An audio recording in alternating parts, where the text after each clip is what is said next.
Good morning student today we discuss operant conditioning theory.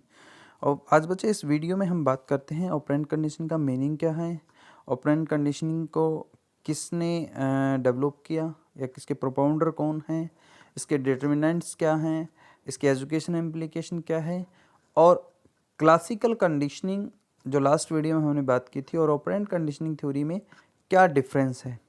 तो ये जो क्वेश्चन है बच्चे हमारे एच टेट सी टेट और हमारे जो बीएड का एग्ज़ाम है उसके लिए वेरी वेरी इंपॉर्टेंट क्वेश्चन है। तो इस वीडियो में हम इन सभी के बारे में डिस्कस करते हैं। Let's we start this topic. First of all बच्चे बात की जाए ऑपरेंट कंडीशनिंग। बच्चे the term operant stress that behaviour operate upon the environment to generate its own result. भाई हम अगर एक सिंपल सी बात करें, ऑपरेंट क्या है, किसी चीज़ को ऑपरेट करना, किसी चीज़ की क्रिया करना, एक्टिवनेस की बात करते हैं तो वो क्या है, ऑपरेंट। ऑपरेंट करना, किसी चीज़ को, किसी चीज़ के प्रति कार्य करना, मैं डूइंग समथिंग इन न्यू, या आपके जो इन्वायरमेंट है उसमें कुछ कार्य करने की बात करते हैं तो वो ऑपरेंट है। और a method of learning that occurs through reinforcement and punishment of for behaviour, कि आपको जो व्यवहार है उसके लिए reinforcement और पनिशमेंट जो है कि द्वारा आप किस प्रकार सीखते हैं, तो वो क्या है, ऑपरेंट कंडीशनिंग। बच्चे बात की जाए ऑपरेंट कंडीशनिंग की बात की जाए तो 1930 की बात करें तो बीएफ स्किनर जो थे उन्होंने जो है ऑपरेंट कंडीशनिंग थ्योरी को डेवलप किया। उन्होंने क्या किया, जो ऑपरेंट कंडीशनिंग है, जैसे हमने अभी बात की कि किसी चीज़ में फ्री बिहेवियर या डिस्क्रीट ट्रायल सिचुएशन के बेस पर या इन बिहेवियर के बेस पर जो वो एक्टिविटी कर रहा है वो क्या है, ऑपरेंट कंडीशनिंग है। और it also called instrumental conditioning. तो यहाँ पर जब बच्चे दोनों को दोनों इसका हम इंस्ट्रूमेंटल कंडीशनिंग थ्योरी भी कह सकते हैं।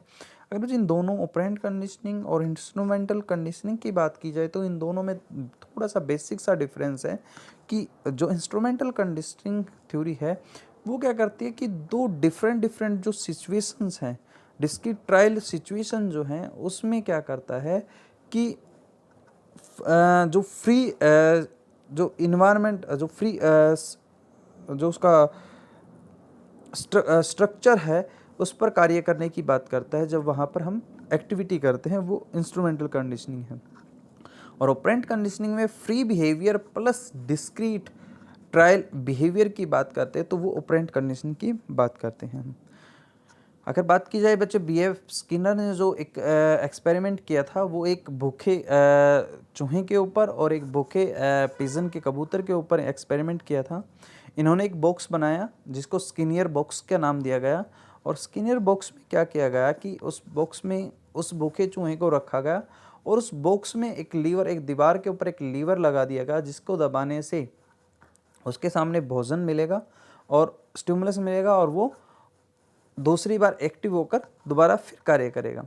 तो इस एक्सपेरिमेंट को हम ब्रीफ में देखते हैं बच्चे। क्या हुआ कि इसमें भूखे चूहे को जब रखा गया तो जैसे उसकी भूख बढ़ी तो उसने इधर उधर भागना स्टार्ट किया, उसने दीवारों को नोचना स्टार्ट किया, कभी उसको खुरचना, अपने पंजों से दांतों से काटना शुरू किया।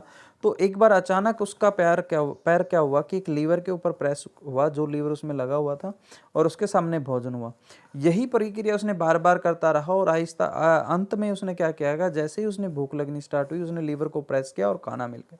तो वो क्या करता है कि इस सिचुएशन में अपने आप को इस सिचुएशन में उसने क्या किया कि जो लीवर प्रेस किया, जैसे ही उसने रिस्पॉन्स लीवर प्रेस किया, खाना मिला, तो उसने कुछ सीखा कि भाई इस लीवर को दबाने से मुझे खाना मिल रहा है। इसी तरीके उसने पिजन को क्या किया, पिजन को एक जगह रखा और छोड़ दिया। और उसको छोड़ने के पश्चात उसने क्या किया कि थोड़ी सी उसकी गर्दन उठाकर एक लीवर को प्रेस करना था। जैसे ही वो लीवर को प्रेस करता था उसके सामने खाना मिल जाता था। तो इसी तरीके उसने उसमें बार बार रिप्लाई किया और जैसे ही पिजन को भूख लगती थी वो क्या करता था, उस लीवर को प्रेस करता था और खाना मिल जाता था। तो ये तो था बच्चे हमारा स्किनर का एक्सपेरिमेंट। यहाँ पर मेन जो है वो स्किनियर बॉक्स की बात करते हैं, जिस बॉक्स में उन्होंने रखा, जिसमें फ्री रखा गया चूहे को, तो वो क्या किया गया, स्किनियर बॉक्स की बात करते हैं हम कि जिस बॉक्स के अंदर उसको रखा गया था। अब बच्चे नेक्स्ट बात की जाए तो determinant of operand conditioning theory की बात करते हैं। तो सबसे पहले हम बात करते हैं रीइंफोर्समेंट की। रीइंफोर्समेंट क्या है बच्चे? किसी कार्य को करने के लिए उत्साहित करना। मान लीजिए जैसे आपने रीइंफोर्समेंट जो है वो 2 टाइप का है, एक पॉजिटिव रीइंफोर्समेंट, एक नेगेटिव रीइंफोर्समेंट। पॉजिटिव रीइंफोर्समेंट क्या है कि जब आप कोई कार्य करते हो, जब आप कोई रिस्पॉन्स करते हो तो उसके बदले आपको कोई वो रिवॉर्ड मिलना, पुरस्कार मिलना जिसको आप बात कहते हैं, वो क्या है कि पॉजिटिव रीइंफोर्समेंट। जैसे आपको धन दे दिया गया, आपकी प्रशंसा कर दी, आपकी प्रतिष्ठा कर दी, आपको जैसे इस एक्सपेरिमेंट की बात करते हैं तो चूहे को क्या किया, भोजन दिया गया, पानी दिया गया।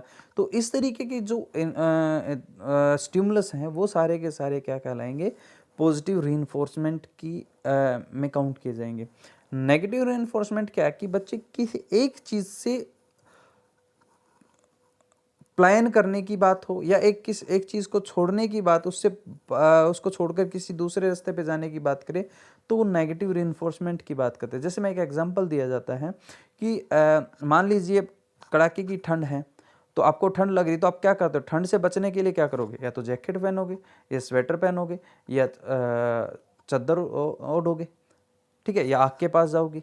तो एक चीज़ से बचने के लिए आप दूसरे तरीके का कार्य करो तो वो क्या है कि नेगेटिव रीइंफोर्समेंट। या दूसरा हम एग्जाम्पल की बात करते तो जैसा हम जैसे अभी हेलमेट पहनते हो आप या सीट बेल्ट लगाते हो गाड़ी में, तो क्या होता है कि वो जो ट्रैफिक रूल से बचने के लिए कि मुझे पनिशमेंट ना हो, इसलिए आप क्या करते हो? सीट बेल्ट भी लगाते हो, हेलमेट भी पहनते हो कि ताकि आपको चोट ना लगे, ठीक है।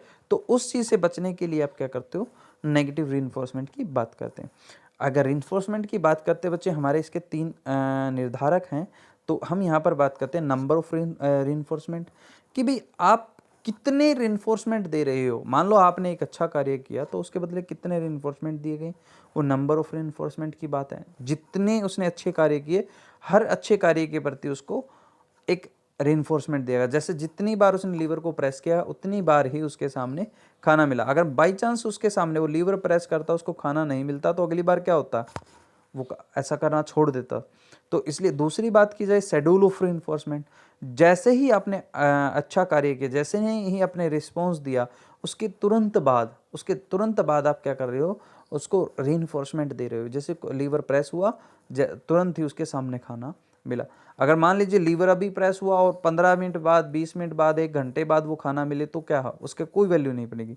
तो यहाँ पर डिलेड इन रीइंफोर्समेंट की यही है कि जितना लेट, अगर रीइंफोर्समेंट टाइम पर ना दिया जाए, डिलेड हो जाएगा, तो हमारा जो रिस्पॉन्स है वो डिले होता चला जाएगा। तो हम दूसरी बार वो कार्य करने से हेजिटेट होंगे। दूसरी बात करते हैं बच्चे पनिशमेंट की बात करते हैं। पनिशमेंट भी 2 टाइप का है। एक होता है किसी चीज़ से पलायन करने के लिए या विमुक्त होने के लिए, किसी से छुटकारा पाने के लिए हम क्या करते हैं? पनिशमेंट से बचने के लिए हम क्या करते हैं? कोई कार्य करते हैं, तो वो है पॉजिटिव पनिशमेंट। और नेगेटिव पनिशमेंट में बात की जाए तो जैसे अभी आप जॉब कर रहे हो या आप कोई कार्य कर रहे हो, जैसे जॉब कर रहे हो, तो आप एक दिन अगर आप 2 से 3 घंटे लेट जाते हो तो आपको क्या कहता है? 2 से 3 घंटे की आपकी सैलरी काट ली जाए, तो वो क्या है? पॉजिटिव नेगेटिव पनिशमेंट की बात की जाए। पॉजिटिव पनिशमेंट में हम क्या करते हैं? एक चीज़ से छुटकारा पाने के लिए हम कोई कार्य, मान लीजिए आपने कोई गलत कार्य किया, आपको थप्पड़ पड़ेगा, तो आप क्या करते हो? तो आप उससे बचने के लिए जो कार्य कर रहे हो, तो वो क्या है? पॉजिटिव पनिशमेंट की बात करते हैं। शेपिंग की बात की जाए बच्चे, शेपिंग क्या है कि जो आपका व्यवहार है, कि जो अंतिम जो व्यवहार है, जिस या रिस्पॉन्स जो है, उस तक पहुंचने के लिए जो आपने कार्य किया है, उस पर आपको कितनी बार रिवॉर्ड मिला है, कितनी बार पनिशमेंट मिली है। जैसे मैं बात करते हैं, यहाँ पर हम चूहे की बात करते हैं, जो अंतिम लक्ष्य तक पहुंचने के लिए, कि जैसे ही आपने, जैसे चूहे को जैसे ही भूख लगती थी, वो लीवर प्रेस करता था, खा लेता। तो अंतिम टाइम में उसको, जैसे ही उसको लगा कि भाई ये दबाओ और खाना मिल जाएगा, फिर उसको घूमना फिरना इतना नहीं था। तो अब यहाँ पर जो शुरू से अंत तक जितनी बार उसने उसको प्रेस किया है, उतनी बार उसको रिवार्ड दिया गया है। तो ये क्या है कि शेपिंग, कि उसको आदत बनाने के लिए किसी चीज़ की, कि आदत, उसको हैबिट होगी कि भाई मैं कार्य अच्छा करूँगा तो मुझे अच्छा ही रिजल्ट मिलेगा। तो वो है शेपिंग। चेनिंग क्या है कि ये जो चेन बनी हुई है, ये जो शुरू से लेकर पहले आपने एक लंबे टाइम में पहली बार जब उसने लीवर को प्रेस किया था तो इधर उधर बहुत भटका, अचानक उसका लीवर पर हाथ पैर लगा था तो उसको रिवॉर्ड मिला था। फिर उसका दूसरी बार फिर अचानक से आहिस्ता आहिस्ता उसको पता लगा कि भाई कोई लीवर दबता है और लीवर दबने के बाद क्या होता है कि मुझे खाना मिलेगा। तो वो बार बार वही करता है और वो एक चेन बनती चली जाती है, पहले एक लंबे टाइम की, फिर थोड़े कम की, फिर थोड़े कम की, फिर थोड़े कम की, और वो एक चेनिंग जो है वो हमारी इसमें बन के आती है। अब बच्चे नेक्स्ट बात की जाए, हमारी एजुकेशनल इम्प्लीकेशन की बात की जाए, तो सबसे पहले हम बात करते हैं रीइंफोर्समेंट की, रिवॉर्ड की। ठीक है, तो यहाँ पर जो ऑपरेंट कंडीशनिंग थ्योरी है, इस थ्योरी में क्या कहता है, रीइंफोर्समेंट जितना अच्छा दिया जाएगा, मान लीजिए आपने क्लास में कोई क्वेश्चन का आंसर अच्छा दिया, अगर आपको तारीफ की जाए, आपकी प्रशंसा की जाए, आपकी पीठ थपथपाई जाए, तो क्या होगा कि अगली बार फिर आप जोर से कहोगे सर मैं बताऊं, मैं करूँ इसका आंसर, मैं दूं, निकालूं इसका आंसर। तो इस तरीके क्या होता है, जितनी बार आपका रीइंफोर्समेंट है उतनी बार आपका क्या होता है, आप अगली बार रिस्पॉन्स करने के लिए उत्साहित रहते हो। एक्सटेंशन की बात की जाए बच्चे, एक्सटेंशन में क्या है कि हम लोग जो हैं वो किसी चीज़ से छुटकारा पाने के लिए, ठीक है, मान लीजिए अब हम विलोपन की बात करते हैं, तो उसमें उसमें क्या होता है कि मान लीजिए आपको ठंड लगी हुई है, जैसे इसमें हमने बताया, या फिर मैं दूसरी बात के क्लास की एग्जांपल लें, तो आपको होमवर्क दिया गया है, होमवर्क में आप क्या करते हैं कि दंड से बचने के लिए या कुछ भी आप क्या करते हो कि नहीं आज मुझे काम करना है, तो आप उसको चाहे रात को करो, दिन में करो, कुछ भी करो, तो काम करके लेके आओ।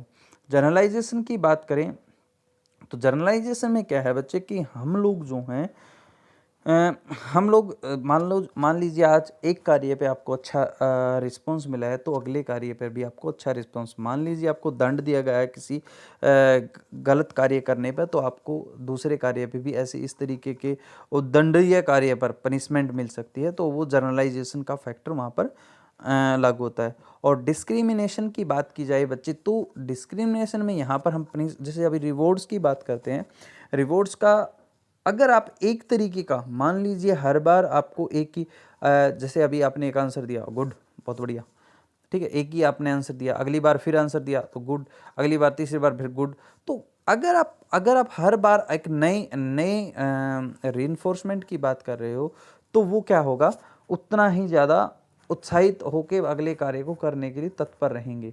तो हम यहाँ पर डिस्क्रिमिनेशन की जो बात की कि हर बार हर कार्य के लिए अलग तरीके का जो है वो रिवॉर्ड दिया जाए, हर कार्य के लिए हर प्रकार मतलब हर उद्दंडीय कार्य के लिए उसको, भाई ये नहीं कि हर बार उसको थप्पड़ मार दिया, कई बार उसको थप्पड़ की बजाय उसको डांट भी लगा दी जाए। तो वो इस तरीके की जो हैं हम डिस्क्रिमिनेट कर सकते हैं, कि विभेद कर सकते हैं, कि भाई उसमें अलग अलग तरीके की बात कर सकते हैं। अवॉइडेंस की बात करते हैं, अवॉइडेंस भी बच्चे जो हमारा पनिशमेंट से मिलता जुलता सा है, कि किसी का चीज़ से बचने, दंड से बचने के लिए आप क्या करते हो, चाहे आपको कोई भी कैसे भी कार्य करना पड़े, तो आप कार्य करके लेके जाते हो। नेक्स्ट बात की जाए बच्चे, तो स्पॉन्टेनियस रिकवरी की बात की जाए, मान लीजिए आज आपने कोई कार्य किया है, मान लीजिए आपने आज किसी व्यवहार को सीखा है, मान लीजिए आप किसी गड्ढे में गिर जाते हो, ठीक है, और गड्ढे में गिरने के बाद आप क्या करते हो कि उससे निकलने का प्रयास करते हो, लेकिन बहुत लेट आपको उससे निकलने का एक रास्ता मिलता है। लेकिन इन फ्यूचर आप कभी उसी तरीके के गड्ढे में गिरते हो, तो आपके माइंड में क्या होगा कि वो पिछली सिचुएशन बिल्कुल याद आएगी कि उस टाइम पे मैंने ऐसा रिस्पॉन्स किया था, तो मैं इस तरीके आज भी। तो सेम है कि जैसे आपने एक तरीके के क्वेश्चंस हैं, मान लीजिए आपने कोई एक मैथ के क्वेश्चन सॉल्व आउट कर रहे हो, और मैथ के क्वेश्चन में कोई फॉर्मूले लगाने हैं, तो आपको दिखता है कि ये पहले मैंने एक सोल्व किया था, तो उसी मेथड से आप नया क्वेश्चन भी इजीली सोल्व कर पाते। तो वो है स्वयं पुनः प्राप्ति की, जब भी आपको वैसी सिचुएशन दोबारा मिलती है तो आप उसको इजीली हल कर लेते हो। अगर नेक्स्ट बात की जाए बच्चे, हमारे डिफरेंस की बात की जाए क्लासिकल कंडीशनिंग और ऑपरेंट कंडीशनिंग थ्योरी में, तो हम सबसे पहले उसके प्रोपाउंडर की बात करें, तो हम बात करते हैं जो क्लासिकल कंडीशनिंग थ्योरी जो है, उसके जो प्रोपाउंडर रहे हैं वो पेवलोव और वाटसन रहे हैं, व्यवहारवाद के जनक जो हैं। और यही ऑपरेंट कंडीशनिंग की बात करें तो व्यवहारवाद का ये भी है इनको बी एफ स्किनर जो हैं वो हमारे ऑपरेंट कंडीशन के प्रोपाउंडर रहे हैं। और अदर नेम की बात की जाए तो बच्चे यहाँ पर कंडीशनल रिस्पॉन्स थ्योरी की कहा जाएगा क्लासिकल कंडीशन को, या फिर टाइप एस थ्योरी कहा जाता है। टाइप एस इसलिए कहा जाता है बच्चे क्योंकि इस थ्योरी में जो है हम स्टिमुलस जैसा होगा वैसा उसको रिस्पॉन्स करना पड़ेगा। और ऑपरेंट कंडीशनिंग थ्योरी को हम इंस्ट्रूमेंटल कंडीशनिंग थ्योरी भी कह सकते हैं या टाइप आर थ्योरी, क्योंकि इस थ्योरी में रिस्पॉन्स को ज़्यादा महत्व कि आपका रिस्पॉन्स जिस तरीके होगा आपको उसी तरीके का स्टिमुलस मिलेगा। एक्सपेरिमेंट की बात करें बच्चे, हमारे एक्सपेरिमेंट जो है वो क्लासिकल कंडीशनिंग थ्योरी में एक हंगरी डॉग के ऊपर किया था या फिर एक 6 महीने के बच्चे के ऊपर किया था। हंगरी डॉग के ऊपर पेवलोव ने किया था, जिस पर उन्होंने 1903 में एक अवार्ड भी मिला है, नोबल प्राइज़ मिला है। 1911 में जाके मिला था उन्हें। 1903 में डेवलप हुई थी और 1911 में उनको इसके बिहाफ पर एक नोबल प्राइज़ मिला था। और वाटसन जो थे व्यवहारवाद के जनक जो थे, उन्होंने एक 6 मंथ के बच्चे के ऊपर एक्सपेरिमेंट किया था। और हमारे ऑपरेंट कंडीशनिंग की बात करें तो उन्होंने एक बोखे चूहे के ऊपर और एक पिजन के ऊपर एक्सपेरिमेंट किया था। सब्जेक्ट की जो बात करें तो ऑपरेंट कंडीशनिंग थ्योरी के अंदर एक पैसिव सब्जेक्ट जो है, प्राणी जो है जिस पर एक्सपेरिमेंट किया जा रहा है वो क्या है, पैसिव है, निष्क्रिय है, उसको बांध दिया गया है। लेकिन ऑपरेंट कंडीशनिंग थ्योरी के अंदर जो हमारा सब्जेक्ट जो है, जो जिस पर एक्सपेरिमेंट किया जा रहा है वो एक एक्टिव है। क्यों? क्योंकि आपने देखा कि चूहे को फ्री छोड़ दिया गया है उस बॉक्स के अंदर और उसको इधर उधर घूमने की आज़ादी थी कि वो उसको प्रेस करे और उस लीवर को प्रेस करे और वो खाना मिल जाए। लेकिन कुत्ते की बात करते हैं तो एक तो वो बंधा हुआ था चारों तरफ से, ना तो इधर उधर जा सकता था ना इधर हिल डुल सकता था, इसलिए उस पर हम पैसिव निष्क्रिय की बात करते हैं कि डॉग जो निष्क्रिय था। नेक्स्ट बात की जाए बच्चे हमारी स्टिमुलस की बात की जाए तो क्लासिकल कंडीशनिंग थ्योरी में artificially stimulus plus natural stimulus दोनों थे, लेकिन हमारा ऑपरेंट कंडीशनिंग में नेचुरल स्टिमुलस ही था, यहाँ पर कोई आर्टिफिशियली स्टिमुलस नहीं दिया जा रहा था। और क्लासिकल कंडीशनिंग थ्योरी में जो है वो स्टिमुलस जो है वो वेल डिफाइन था, कि पहले से डिफाइन था कि किसको क्या देना है जिसके प्रति वो रिस्पॉन्स करेगा। जैसे उसमें क्या था कि कुत्ते को भोजन ही देना है ताकि वो रिस्पॉन्स कर सके। और ऑपरेंट कंडीशनिंग थ्योरी के अंदर क्या है कि उसके रिस्पॉन्स के ऊपर डिपेंड करता है कि उसको किस तरीके का स्टिमुलस, नॉट डिफाइन, कोई पता नहीं था। अभी आपको इस क्वेश्चन के लिए आपको प्रशंसा मिली है, आपको गुड कहा गया, इस क्वेश्चन के लिए आपको आंसर के लिए आपको आपकी पीठ थपथपाई गई है, इस क्वेश्चन के लिए आपको डांट पड़ी है। तो इस तरीके क्या कह सकते हैं कि नेचुरल जो यहाँ पर जो है स्टिमुलस जो है वो डिफाइन नहीं है। की पॉइंट्स की बात नेक्स्ट करें तो जो सीक्वेंस ऑफ स्टिमुलस की बात करें तो यहाँ पर जो क्लासिकल कंडीशनिंग थ्योरी में पहले कंडीशनिंग स्टिमुलस कंडीशनल स्टिमुलस दिया जाता है, जैसे आर्टिफिशियल स्टिमुलस दिया जाता है जिसको आप घंटी बजाई, फिर उसके बाद अनकंडीशनल स्टिमुलस दिया गया, नेचुरल स्टिमुलस दिया गया भोजन, और उसके बाद नेचुरल रिस्पॉन्स आया है। लेकिन ऑपरेंट कंडीशनिंग थ्योरी के अंदर पहले नेचुरल रिस्पॉन्स था और उसके बाद नेचुरल स्टिमुलस या अनकंडीशनल स्टिमुलस की हम बात कर सकते हैं। एजुकेशन इम्प्लीकेशन की बात कर सकते हैं बच्चे हम तो जो क्लासिकल कंडीशनिंग है वो किसी इन्वायरमेंट में एडजस्टमेंट के लिए, लैंग्वेज डेवलपमेंट के लिए, सुपरस्टिशंस को दूर करने के लिए हम क्या करते हैं, क्लासिकल कंडीशनिंग थ्योरी का यूज़ कर सकते हैं। और इसको मेंटल हॉस्पिटल्स के अंदर भी उसको यूज़ कर सकते हैं। और ऑपरेंट कंडीशनिंग में बात करें बच्चे किसी चीज़ के अवॉइडेंस के लिए, डिस्क्रिमिनेट करने के लिए, डिस्क्रिमिनेशन के लिए, रिवॉर्ड्स के लिए और पनिशमेंट के लिए, या फिर हम जनरलाइजेशन के लिए हम classical conditioning operand conditioning theory को यूज़ कर सकते हैं। थैंक यू बच्चे।